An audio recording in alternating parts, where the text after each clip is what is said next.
This video examines historical sources and forensic studies for educational purposes and does not claim to settle every debate. Imagine this. You stand in the candlelit privy chamber of Whitehall, the air thick with perfumed oils and the metallic scent of ink on official papers. A night in late October when the court slept in uneasy rows.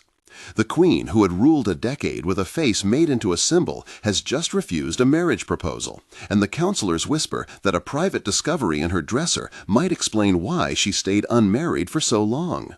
There are letters, ambassadorial dispatches, household accounts, and a handful of medical notes that together suggest a reason so intimate and so practical that it changed policy and perception for centuries. If you love secrets hidden in archival chests and the slow work of cross-checking testimony with science, hit like, subscribe, and tell us where you are watching from in the comments. Over the next minutes, we will follow a wound that altered a woman's life, the routines and potions that tried to repair it, the evidence that diplomats and physicians left behind, the burial practices that may have been intended to hide more than preserve, and the modern forensic reconstructions that reopen conversations about power and privacy. But the story begins long before a single vial was bought. It begins with a childhood and a vow that shaped a monarch and a realm. Elizabeth was born into expectation and danger. As a child, she learned to read faces as carefully as she learned to Latin. Tutors taught her grammar, musicians tested her memory, and courtiers calculated her value as an alliance. She grew into a woman whose education was both armor and cage. She knew the rivers of court gossip and how to float above them with a smile. In adolescence, she watched her mother fall and her father vanish into reputation. Those losses taught her to manage display with ruthless precision. Her formation included mastery of ceremony as survival. Privately, she kept small rebellions, a favored book, a secret joke, a token from a friend.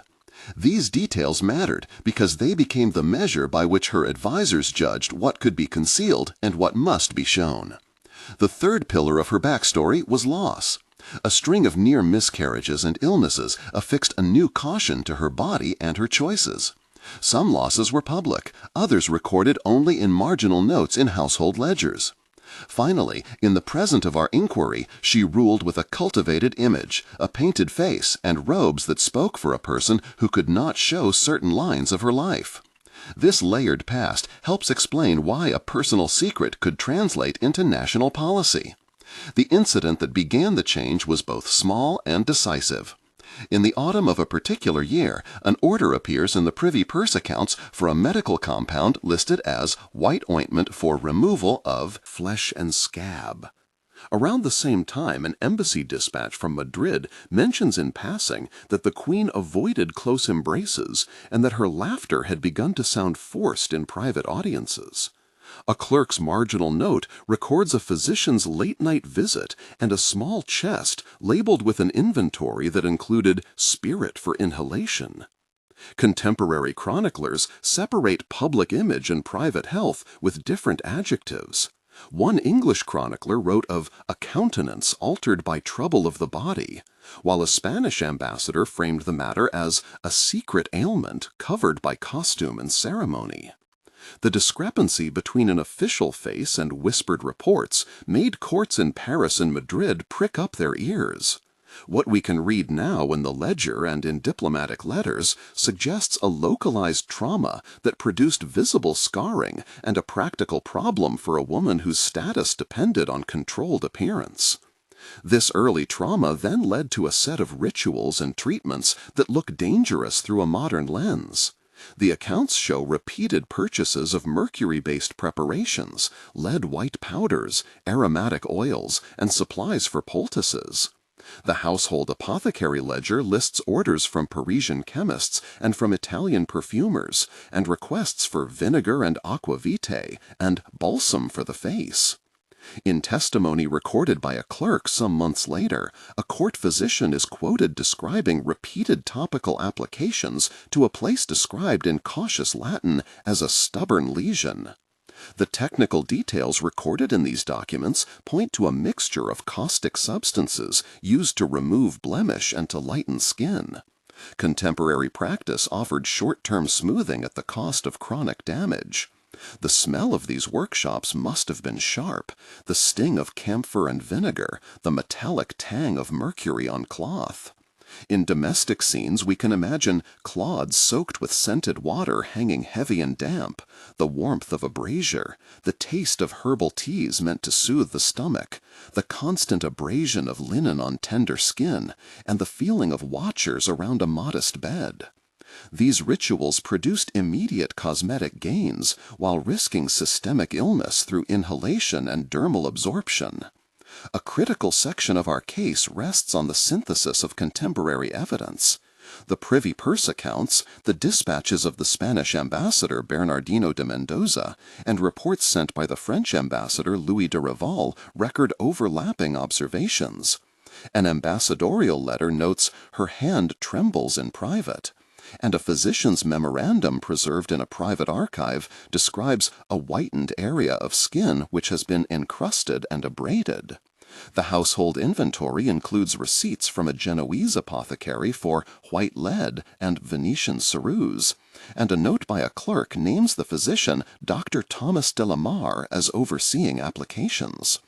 A marginal entry in a personal letter of Robert Dudley transcribes an aside: "She shuns my clasp and fears the press of a cheek."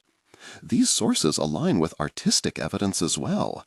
Portrait painters of the time sometimes produced multiple layers of gilding and paint to conceal pitted texture. Paint samples beneath a famous state portrait now in a museum reveal thick layers intended to create the illusion of flawless skin. The convergence of accounts and material evidence builds a coherent picture. When we place the ambassadorial testimony beside the apothecary invoices and the conservation report from a museum lab, we see a pattern that moves beyond rumor. At this point, pause.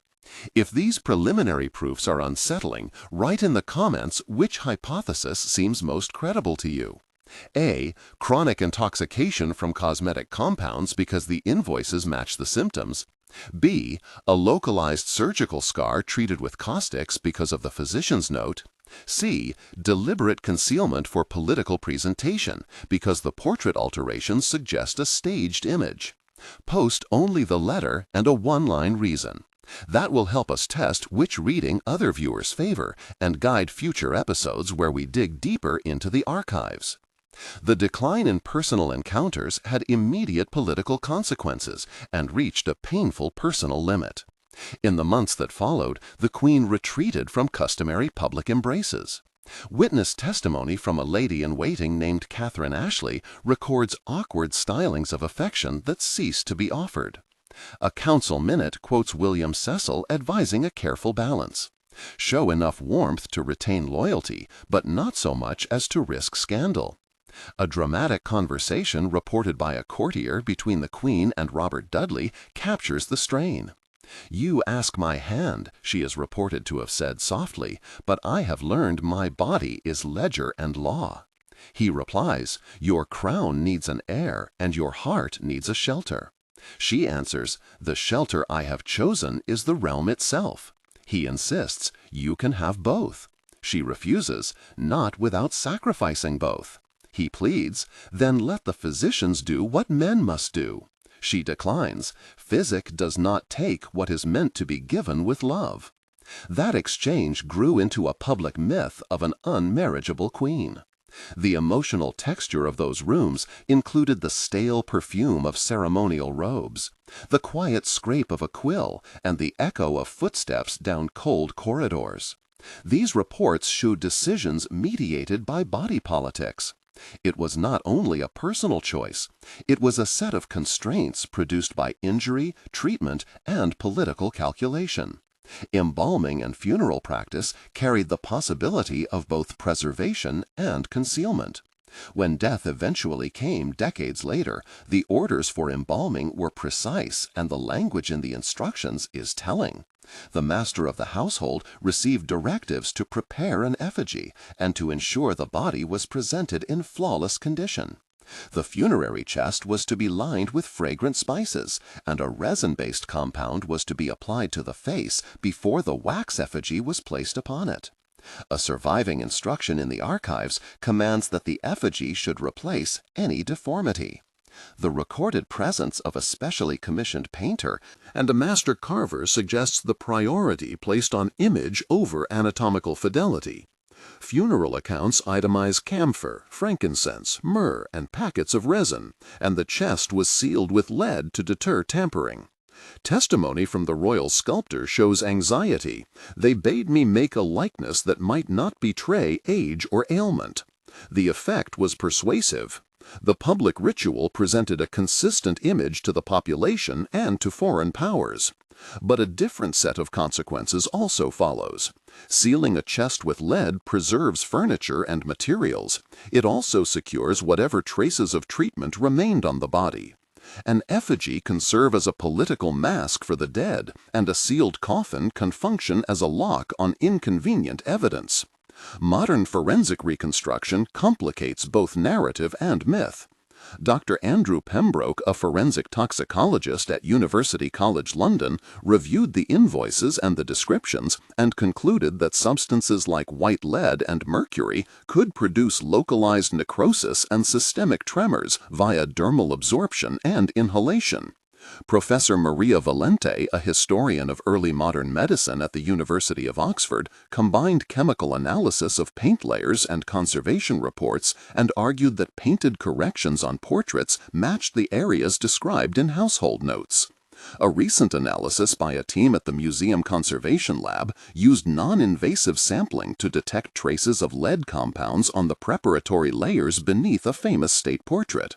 They did not claim a definitive diagnosis, but suggested a plausible mechanism: repeated topical application of lead-based ceruse producing superficial smoothing coupled with systemic lead accumulation over years. Another strand of forensic work modeled the way powders and vapors behaved in small private chambers. Simulations show that repeated application in badly ventilated rooms can raise airborne concentrations and lead to chronic inhalation. These specialists work together to triangulate a cause that neither medicine nor diplomacy alone could determine. Their reports are cautious in tone but powerful in implication. One conclusive sentence in a peer-reviewed ledger reads, "The pattern of acute topical application and chronic exposure is consistent with both visible scarification and with systemic effects seen in contemporary accounts." There are three moments of tension that shape the narrative, and each demands close examination. The first moment is a private confrontation reported between the Queen and a favored courtier after a botched treatment. The room smelled of vinegar and heated oil, and the light was dim. The courtier demanded to see the wound. The Queen refused, and the argument escalated until guards were summoned. The scene showed the limits of intimacy and the way private health became a matter of security. The second tension comes when a foreign ambassador threatens to leak a diagnosis to shape succession politics. Diplomatic papers suggest a veiled blackmail attempt tied to negotiation of an alliance. The stress of that period shows how a bodily condition could be leveraged by rivals. The third moment occurs at the time of burial, when a small group of household servants attempted to keep a private memorandum that detailed treatments. The memorandum later disappears from the archive, and its absence is a key piece of the puzzle, suggesting deliberate suppression. Each of these moments brings sound, smell, and human fear into the open and forces a confrontation between image and evidence. The archival trail also reveals patterns of concealment. Several items listed in older inventories no longer appear in the central archive. A chest described in a mid-century catalog as containing leads and oils is later catalogued simply as household paraphernalia. Correspondence from Sir Francis Walsingham shows instructions to secure anything that might trouble the public. A marginal note by Sir Nicholas Throckmorton records the removal of a physician's memorandum to a private chest. Letters sent to the Queen from foreign envoys are sometimes intercepted by clerks and filed with euphemistic headings. The archive shows purposeful reclassification and periodic purges. Motives for such concealment were not merely personal. The stability of succession and the avoidance of foreign intervention were at stake. Officials who removed or relabeled documents were often rewarded with positions or annuities recorded elsewhere in the ledgers. Those rewards reveal an institutional logic of concealment, hide what might destabilize rule and public confidence. The result is an archival scar. What remains is curated for posterity, and what is hidden leaves gaps that invite modern inquiry. Throughout this investigation, we deploy two primary sources repeatedly. First, the dispatches of the Spanish ambassador Bernardino de Mendoza, which carry observations meant for Madrid and often include medical gossip delivered with diplomatic intent. Second, the privy purse accounts and household ledgers, which list purchases and payments and allow us to trace orders for compounds and visits by physicians. These two strands, when read together with conservation reports and portrait sampling, offer a forensic chain. They do not produce a final verdict, but they change the balance of probability. The debate among historians continues. Some argue that choice and performance explain all. Others insist on a medical cause. Newer voices have suggested a combined model where injury provoked a set of cosmetic practices that produced long-term effects, and political calculation turned those effects into policy. The historiography includes work by established historians who emphasize agency and more recent scholars who highlight embodied vulnerability. The conversation is alive because archives are partial and human bodies are complex. Now consider the implications across time. 1 month after a public disclosure, the reaction in pamphlets and foreign courts would likely be incredulous and predatory. Mobs of commentators would spin the story as either heroic abstinence or cunning calculation. 3 months in, the narrative connects to politics. Rivals might use such revelations to press claims and to question legitimacy. Lawyers and counsel would comb through statutes about marriage and succession, searching for leverage. 6 months later, the longer arc becomes clear. The memory of a solitary queen would be reframed by culture. Songs, portraits, and memorials would begin to cast her vow as a founding myth. Yet, archives and forensic science would continue to nudge historians to ask how much of this myth rests on a practical set of choices made under duress. Over those quarterly intervals, the interplay of image and evidence shows how quickly public myth can ossify and how slowly the underlying material details are reclaimed. Throughout the text, we have named a cohort of individuals who act as witnesses or agents. William Cecil advised and recorded. Robert Dudley offered affection and faced refusal. Sir Francis Walsingham managed secrets and intelligence. Lettice Knollys appears in correspondence as a rival love.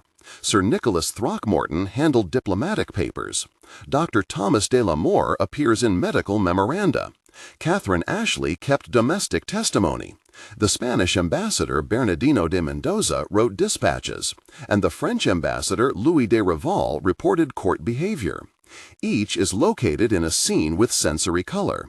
For instance, in a corridor meeting between Cecil and a diplomat, we can smell the damp wool of cloaks, hear the hush of boots on stone, and taste the sharp tobacco of a hurriedly poured pipe as they whisper. These named actors make the archive live. As we conclude, the evidence suggests a hybrid explanation. The ledger entries, ambassadorial testimonies, and conservation analyses converge on a scenario where a local bodily injury or skin condition was treated with cosmetic technologies of the age that contained toxic substances. Repeated topical application and poor ventilation likely produced both visible smoothing and systemic symptoms consistent with the accounts. Politically, the decision not to marry and to craft an image of single sovereignty protected succession and avoided factional war, but also required the concealment of private vulnerability. The sealing of chests and reclassification of papers functioned to stabilize a state, yet simultaneously obscured a human story. Ask yourself, how many other decisions that shaped polities began in small rooms with strong smells and whispered instructions? If this investigation has sparked your curiosity, subscribe to see episodes where we open related chests, publish transcriptions of the documents mentioned, and interview conservation scientists about material traces. Share this with someone who loves archival mysteries, and write your vote in the comments to help direct our next deep dive. In the end, the phrase returns. The vow that kept her alone was part vow, part consequence, part policy. The image that ruled her life proved resilient but not absolute. The archives still breathe, and the science still speaks. Some secrets are sealed by lead and ceremony, but are not forever silent.